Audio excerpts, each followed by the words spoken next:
ગુજરાતમાં શું પોલીસ વિભાગ ભાજપના ઈશારે કામ કરે છે? શું ભાજપની પોલીસ છે? વિપક્ષ, પત્રકારો, એક્ટિવિસ્ટો સામે સુરી પોલીસ શું બુટલેગરોની ચરણચુંબક બની છે? ગુજરાતમાં અઘોષિત કટોકટી લાદી દેવામાં આવી છે. પોલીસ રાજની સ્થાપના થઈ. પોલીસ માનવ અધિકારોનું સરેઆમ ભંગ કરે છે. શું સત્તાના આશીર્વાદ મળ્યા છે? જનતાએ પોલીસને સરકારી ગુંડા કહ્યા. સંવિધાન માત્ર ચોપડાઓમાં સીમિત રહ્યો.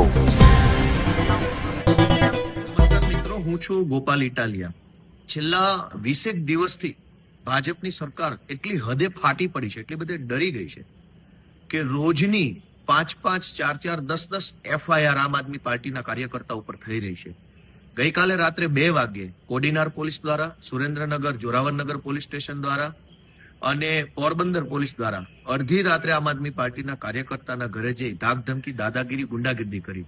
ગઈકાલે સાંજે 5 વાગે ખંભાળિયા પોલીસ દ્વારા ખંભાળિયાના આમ આદમી પાર્ટીના કાર્યકર્તા ઉપર પણ ખોટી રીતે એફઆઈઆર કરવામાં આવી. પરમ દિવસે જેતપુર, નવાગઢમાં એફઆઈઆર કરવામાં આવી. આખા ગુજરાતમાં એફઆઈઆર થઈ ગઈ છે, કેમ કે ભાજપ સરકારના એકદમ કહેવાય છે કે ડર લાગી ગયો છે. અમારા દ્વારકા જિલ્લાના ખંભાળિયાના આમ આદમી પાર્ટીના કાર્યકર્તાઓને ખોટી રીતે પોલીસે ધરપકડ કરી એના મોબાઈલમાંથી ચૂંટણીનો ડેટા કઢાવવાની દાદાગીરી કરતા હતા. અને એટલે હમણાં અત્યારે આજે 1 તારીખે બપોરે 2:30 વાગ્યાની વાત હું કરું છું કે ઈશુદાન ગઢવી પોલીસ સ્ટેશન ગયા તો પીઆઈએ અત્યારે એમને પણ પોલીસ સ્ટેશનની અંદર ધરપકડ કરી લીધી. અને પીઆઈએ સ્પષ્ટ શબ્દોમાં કીધું કે ભાજપની ઓફિસમાંથી અમને સૂચના આવી છે કે હવે બધા જ આમ આદમી પાર્ટી વાળાને એરેસ્ટ કરી લેવાના છે. દાદાગીરી, ગુંડાગીરીની હદ વટાવી ગયા છે બીજેપી વાળા. ઈશુદાન ગઢવીને અત્યારે દેવભૂમિ દ્વારકા જિલ્લાના ખંભાળિયા પોલીસ સ્ટેશનના અધિકારીઓએ એરેસ્ટ કરી લીધા છે અને બેસાડી દીધા છે અને દાદાગીરી કરે છે પોલીસ કે અમને ઉપરથી ભાજપમાંથી સ્પષ્ટ આદેશ છે કે આખી ચૂંટણીની અંદર ભાજપ આમ આદમી પાર્ટીના બધા લોકોને એરેસ્ટ કરવાના છે. આ દાદાગીરીની સામે અમારી લડાઈ છે. હું ગુજરાતની જનતાને જાગૃત કરવાની વિનંતી કરું છું કે ચૂંટણી આવી રહી છે. હવે આ ગુંડાઓ, લફંગાઓ, અંગ્રેજોની ઓલાદોને રજા આપવાનો સમય આવે. जुल्म के साए में लब खोलेगा कौन, हम भी अगर ना बोले तो बोलेगा कौन. ગુજરાત આખામાં હાલમાં ગુજરાત પોલીસની જે પોલીસિંગ થઈ રહી છે તેના વિરુદ્ધ અનેક પ્રશ્નો ઉભા થયા છે અને એવા પ્રશ્નો ઉભા થયા છે જેનામાં માનવ અધિકારોનો પણ ખૂબ જ મોટા ભાગે હનન થતો હોય છે. એ બાબતે આપણી સાથે આજે વાત કરવા માટે આમ આદમી પાર્ટીના પૂર્વ કચ્છ જિલ્લાના પ્રમુખ કાયનાતબેન છે. કાયનાતબેન, સ્વાગત છે તમારું. કાયનાતબેન, બહુ અગત્યનો પ્રશ્ન છે કે હાલમાં તમારા વિરુદ્ધ એક એફઆઈઆર થઈ, સાચી કે ખોટી એ કોર્ટ નક્કી કરશે. પરંતુ પ્રથમ દ્રષ્ટિએ એવી લાગે છે કે જે દારૂ વેચાય છે એના વિરુદ્ધની જે તમારી મુહિમ છે એના માટે તમને ટાર્ગેટ કરવામાં આવ્યો કોઈ? બીજું તો કોઈ કારણ નતેશભાઈ મને પણ દેખાતું નથી. અને આપણે લો અબાઇડિંગ સિટીઝન છીએ અને આપણે બધી ઠેકાણે આપણે લો ને બહુ માન આપીને એને સાચવીને ચાલીએ છીએ. તો હવે જે કઈ એ લોકોથી બની પડ્યું એ લોકોએ કર્યું અને આ વ્યવસ્થાનો ભાગ છે. મને ખ્યાલ જ હતું કે જે રીતે હું આગળ વધી રહી છું તો જ્યારે પણ આપણે સત્તા પક્ષને ક્વેશ્ચન્સ કરીએ તો એ બધું થવાનું છે. વ્યવસ્થાનો ભાગ છે. આ લોકોની જે રાજનીતિ છે ક્યાંક ને ક્યાંક એવી જે લોકોએ બનાવી દીધી છે કે સત્તા પક્ષને કોઈ પ્રશ્ન કરે તો એ લોકોની થી સહન નથી થતું, એમ કે જવાબ નથી આપવા માટે. તો આ થવાનું હતું. હું મેન્ટલી એના માટે પ્રિપેર્ડ પણ હતી અને સારું એ થયું કે હવે જેલનો ડર નીકળી ગયો. બહુ સાચી વાત છે. એવું છે ને કે એક વ્યક્તિ ઉપર એટલો પણ અત્યાચાર ન કરવો જોઈએ કે એની અત્યાચાર થવાની આદત થઈ જાય. હવે ગુજરાતની અને ભારતની પબ્લિકની એવી આદત થઈ ગઈ છે તો હવે એમને આ કોઈ અજુગતું લાગતું નથી. દર્શક મિત્રો, તમને કહું કે ગુજરાતની પોલીસિંગના હાલના જે ઘટનાઓ છે, રાજકોટમાં જે પત્રકાર ઉપર દમન ગુજારવામાં આવ્યો, અમાનવીય વર્તન કરવામાં આવ્યું, આમ આદમી પાર્ટીના જે કાર્યકર્તાઓ છે આખા ગુજરાતમાં એમની વિરુદ્ધ ખોટા ષડયંત્રો કરીને એફઆઈઆરો કરવામાં આવી છે. દહીસરાનો હાલનો જ મામલો છે કે ગૌ હત્યાનો મામલો હતો ને એને કઈ રીતે હિન્દુ મુસ્લિમનો રંગ આપવામાં આવ્યો. એવા કેટલાય મામલા આપણી પાસે છે. અમરેલીનો પાયલ ગોટીકાની વાત કરીએ કે અમદાવાદ મિરરના પત્રકારની વાત કરીએ. સૌથી મોટી વાત એ છે કે પ્રશાંત દયાળ જે યુનિવર્સિટી કહેવાય પત્રકારોની, એમને પણ પોલીસે હેરાન કરવામાં કશું જ બાકી રાખ્યું નથી. તો આ કન્ડિશનમાં કાયનાતબેન, મારા જેવા, તમારા જેવા લોકોને ક્યાં પોલીસ બક્ષશે? કાયનાતબેન, તો એનો સીધો મતલબ એમ કાઢી શકાય કે હવે આ લોકોને સત્તા જવાનો ડર છે એટલે ગમે એવી રીતે કરીને પણ લોકોને ડરાવીને એમની વિરુદ્ધ ના આવે કોઈ? સત્તા જવાનો ડર તો કેમ કે તમે જે બેસિક સુવિધાઓ છે એ હજી સુધી 30 વર્ષના શાસનમાં તમે હજી સુધી લોકો માટે ઊભી કરી શક્યા નથી. બિલકુલ. તો એ ડર તો રહેશે જ, કેમ કે આપણે જ્યારે એક્ઝામ સારી ન લખી હોય અને પછી પરિણામ આવે તો આપણે બીક તો લાગે જ. બિલકુલ. તો હવે ઇલેક્શન આવે છે અને એ લોકોને કદાચ એવું ડર છે કે લોકો હવે સાથે નહીં રહે. તો તમે જુઓ કે પાર્ટીનો કે એ લોકોના જે સ્ટાર પ્રચારક છે કે સ્ટાર છે જે પાર્ટી એમના નામથી હાલે છે, એ લોકોનું પણ હવે વર્ચસ્વ ધીમે ધીમે નીચે જતું જોવા મળે છે. લોકો હવે ત્રાસી ગયા છે અને કદાચ એ લોકો એમ વિચારે કે હવે ચેન્જ આવી જાય તો પછી અમારું શું. તો એટલે આ બધું થવાનું છે.